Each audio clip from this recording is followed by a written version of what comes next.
Poesia em forma de música. Caixa fotográfica transformada em teatro. Fotografias documentais com sensibilidade artística.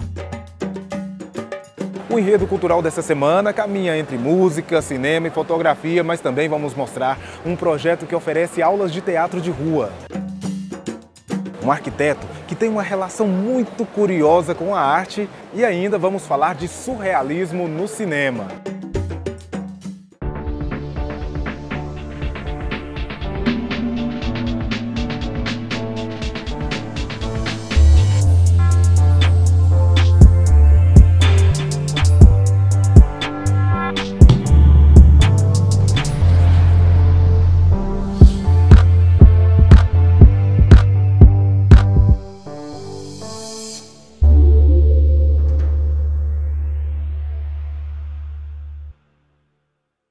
Você já ouviu poemas de Manuel de Barros? Sim, eu sei que ele é um autor e já escreveu belas poesias, mas algumas delas viraram músicas em um show que nos mostra outras facetas desse autor. Escuta só. Antes começo era o verbo, só depois é que veio o delírio do verbo. Que Manuel é esse que a gente pode conhecer cantado, né? A seleção foi primeiro intuitiva e depois eu acabei percebendo que eu tinha usado poemas de quase todos os livros dele. Então ela está bem diversa e ela explora várias facetas diferentes do poeta. Porque Manuel é muito conhecido como poeta que fala da natureza, que fala do olhar infantil sobre o mundo. Tem isso também, mas ele também fala de outras coisas. Ele fala muito sobre o fazer artístico, como é que o artista se coloca e enxerga o mundo, das coisas que são desimportantes e não têm valor material, mas elas têm um valor emocional, pessoal muito grande, da transformação do homem com a natureza, as relações do homem com a natureza. Você acha que através das músicas, né, das canções, é possível a gente conhecer o Manuel de uma outra maneira? Ah, certamente. Eu sinto que a Júlia teve muita sensibilidade para trazer novos significados e explodir assim as imagens para lugares muito lindos assim. A poesia do Manuel, à primeira vista, ela é escrita de uma forma bastante livre. Ela não tem uma métrica regular, não tem uma forma padrão assim. Mas trabalhando com a sonoridade de cada poema nas canções, eu fui descobrindo vários detalhes ali muito trabalhados e eu fui me apaixonando cada vez mais.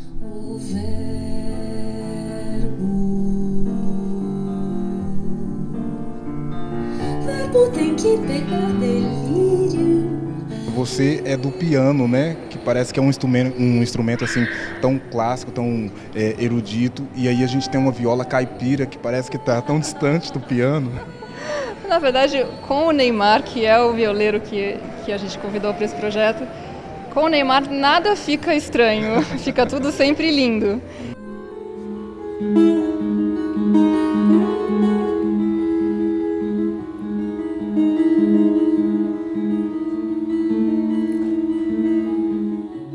É uma mistura que sempre dá certo, né? A viola ela tem um timbre bastante peculiar e acho que ela é meio um camaleão, assim, no sentido de poder dialogar bastante bem com vários outros timbres, né? Na boca de uma criança, mais atrasada que um murmúrio. E acaba sendo uma mistura de linguagens, uma mistura de culturas que parece que são distantes, mas estão juntas nesse show. Como que você enxerga isso? Eu acho que a música faz esses universos ficarem mais próximos, né? É uma ponte metafísica que você aproxima tanto estilos musicais como literatura, pintura, né? Dança, né? Dança, então tem balés que são acompanhados com música, tem gente que se inspira num desenho para fazer uma música ou numa poesia, então acho que essa integração é maravilhosa e a gente está nos dias de hoje cada vez mais precisando disso, né?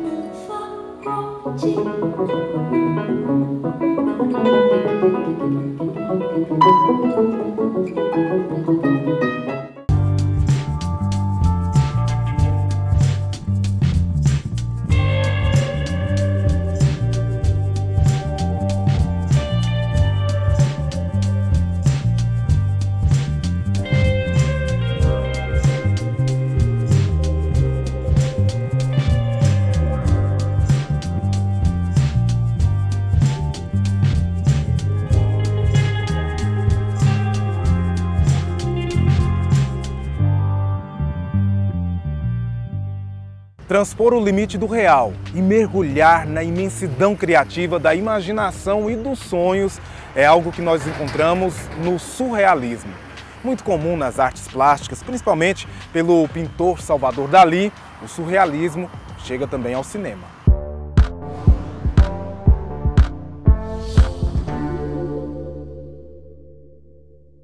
Olá, meu nome é Diego Dasqueri, eu sou diretor e roteirista e hoje eu vou falar um pouco sobre o surrealismo de Luis Buñuel e do filme O Cão Andaluz.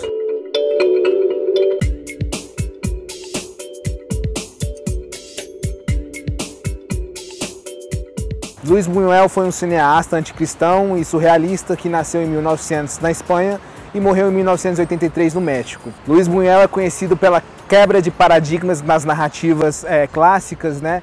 E justamente por seguir uma estrutura onírica em seus filmes.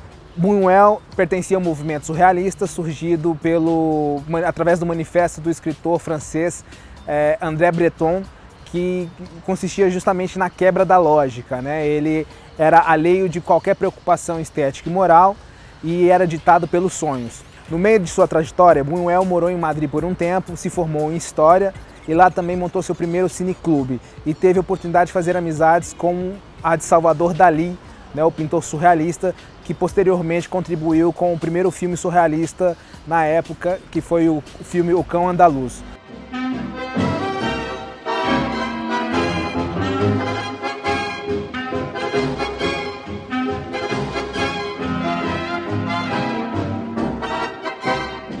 O Cão Andaluz teve em sua estreia muita repulsa e estranheza por parte do público, o que gerou muita polêmica posteriormente e isso ajudou a levantar a fama do cineasta.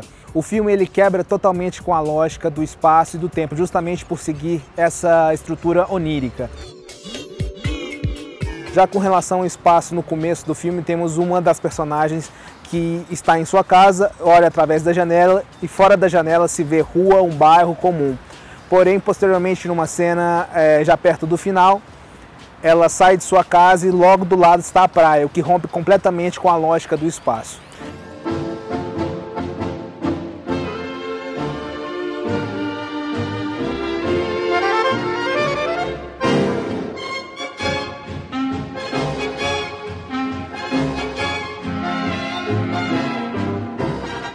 O filme ele contribuiu muito com o modernismo do cinema, né? Porque ele traz esse questionamento justamente do que é fazer cinema, o que é possível dentro do cinema, e influencia muito posteriormente também os videoclipes, né? A indústria musical muda muito devido a filmes surrealistas como O Cão Andaluz.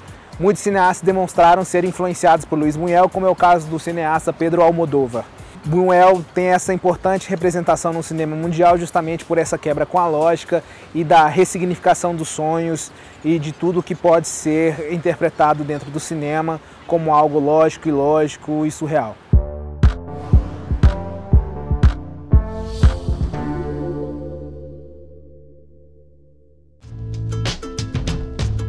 Hora do intervalo e no próximo bloco vamos perguntar se fotografia é ou não é arte a uma fotógrafa documentarista.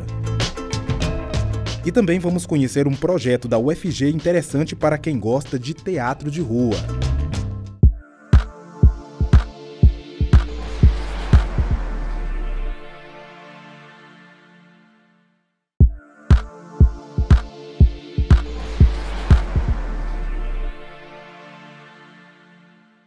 Quem tem interesse em aprender e se apresentar em um teatro de rua pode fazer parte de um projeto desenvolvido pela IMAC em parceria com outras unidades da universidade. Qualquer pessoa pode participar, mesmo que não seja aluno da UFG. Quem nos conta mais é o professor Newton.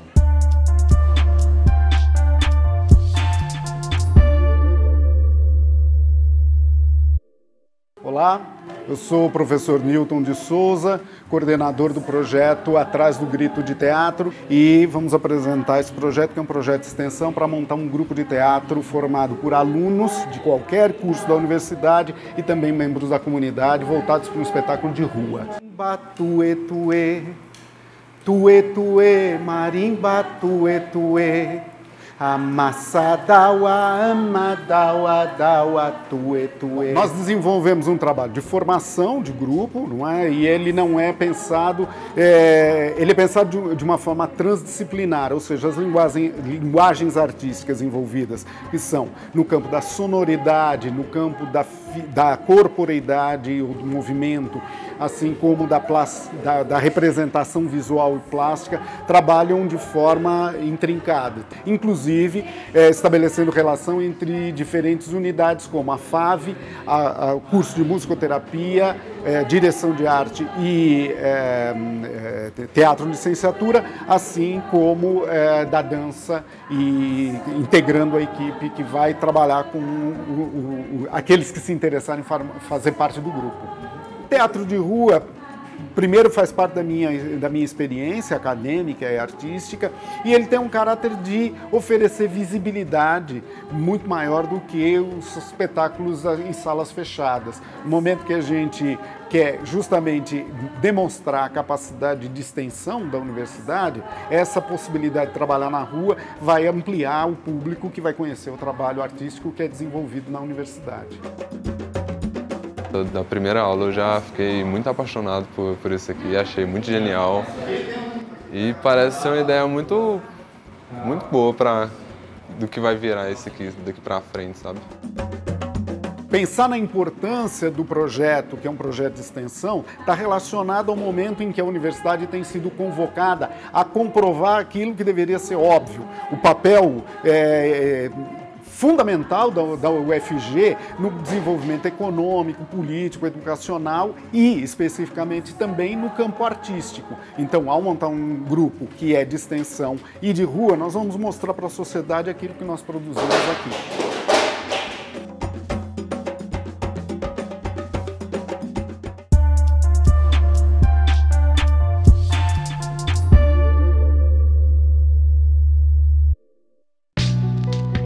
Para alguns, o registro fotográfico é apenas uma imagem fixada num papel graças a processos químicos. Para outros, a sensibilidade de dominar essas técnicas revelam imagens impressionantes, verdadeiras obras de arte. Mas nessa exposição nós ultrapassamos essa discussão da relação da fotografia com a arte e conhecemos um pouco da história de Dom Tomás Balduino e sua luta pela reforma agrária e os direitos humanos pelo olhar da fotógrafa Antonieta de Santana.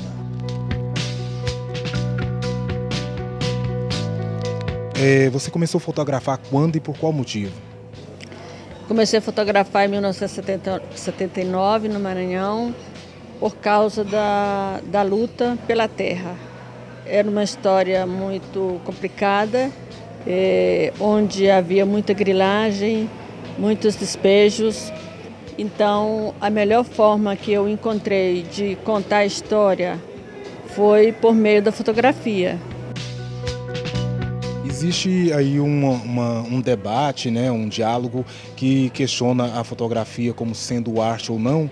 E olhando aqui essa exposição, sua fotografia ela tem um caráter mais documental.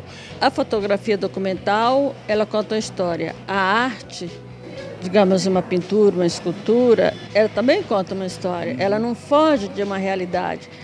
Assim como junção das três categorias, a fotografia documental, a pintura e a escultura e outra forma de arte que fica registrado, um monumento, por exemplo,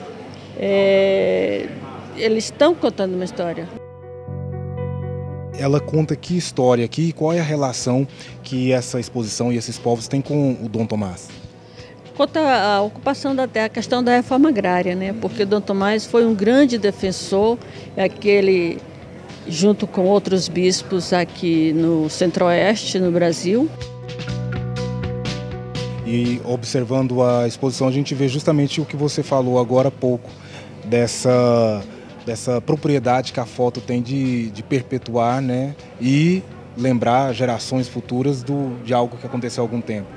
Sim, porque eu gosto sempre de lembrar uma frase do Henri Cartier-Bresson, um fotógrafo francês que já falecido, que ele dizia: as coisas das quais nos ocupamos na fotografia, elas estão em constante desaparecimento. Nós envelhecemos, morremos, a rua muda o traçado, a mata é derrubada, a casa é queimada, os povos são dizimados, mas a fotografia vai permanecer sendo preservada e cuidada. Ela mantém a história viva.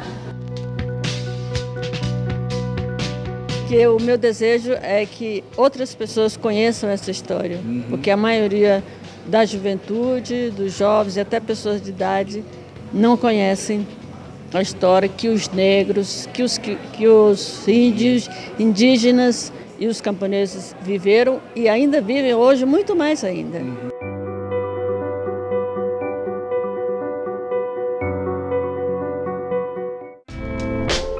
Mais um breve intervalo e já voltamos para conhecer o magnífico Teatro Lambi Lambi. Na praça, no meio da feira, quem senta em um desses banquinhos pode assistir a uma pequena encenação.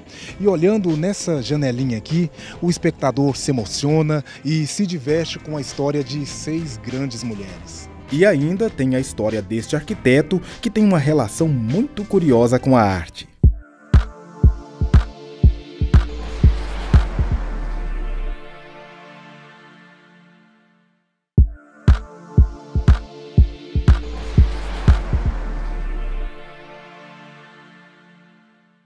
Agora nós vamos conhecer um mineiro que mora em Goiás desde a década de 60. Na infância ele adorava pintura, mas por força do destino e influência do seu avô, ele não pôde ser artista plástico. Porém, a vida o levou para uma profissão que tem um tanto de técnica e um tanto de arte, e foi assim que ele se realizou.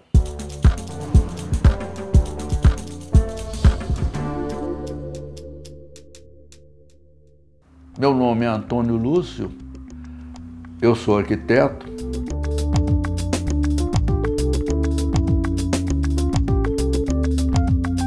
Mas, na verdade, eu queria ser pintor.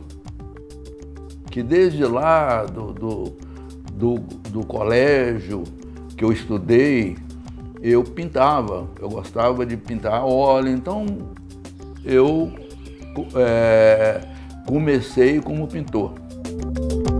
O meu avô, o lado materno, ele era italiano.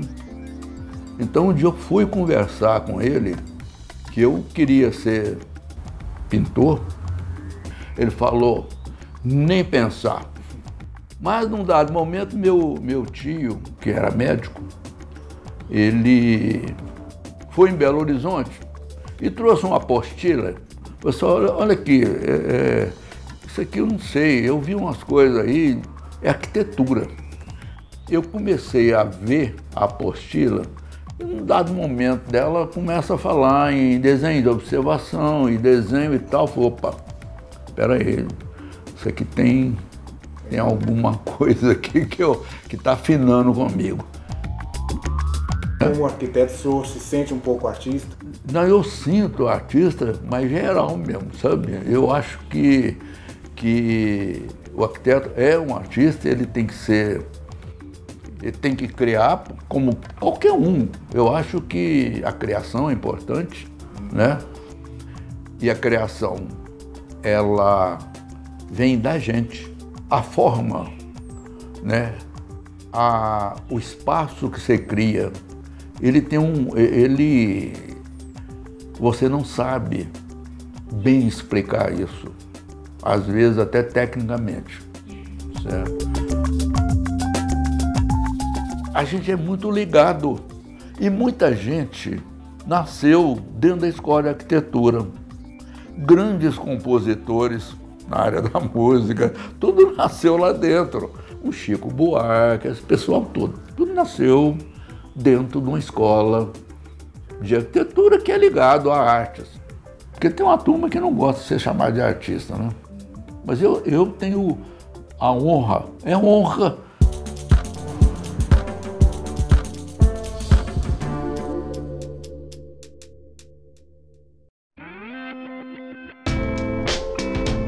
As caixas são pequenas, inspiradas naquelas antigas máquinas fotográficas Lambi Lambi, mas as histórias que existem dentro de cada uma, essas sim, são grandes histórias.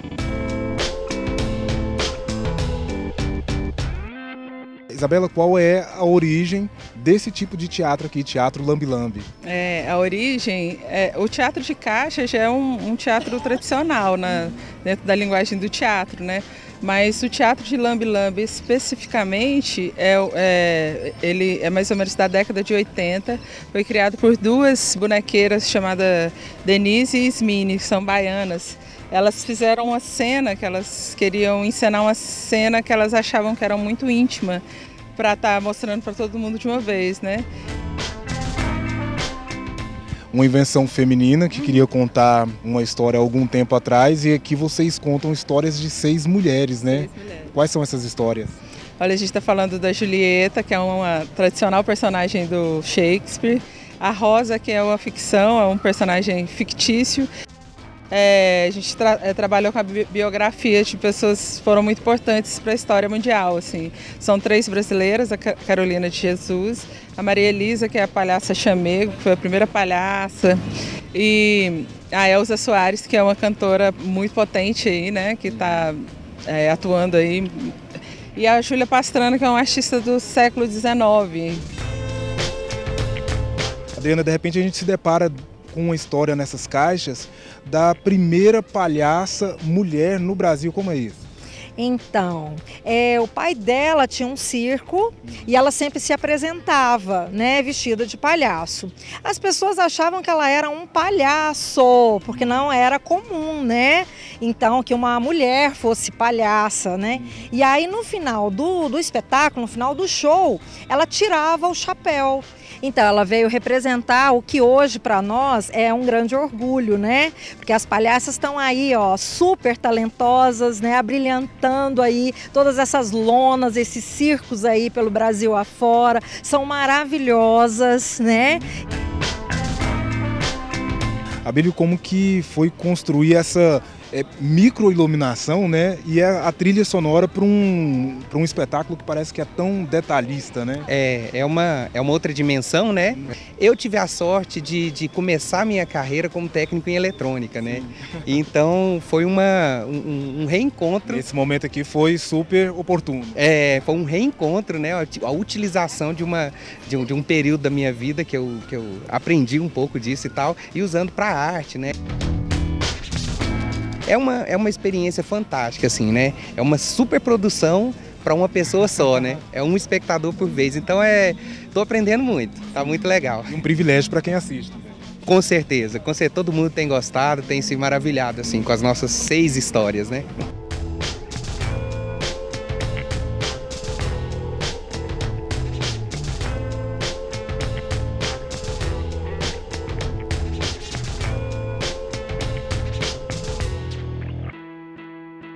Esse episódio do Enredo Cultural fica por aqui, mas você pode rever todas as nossas produções no site, nas redes sociais e também no aplicativo da TV UFG.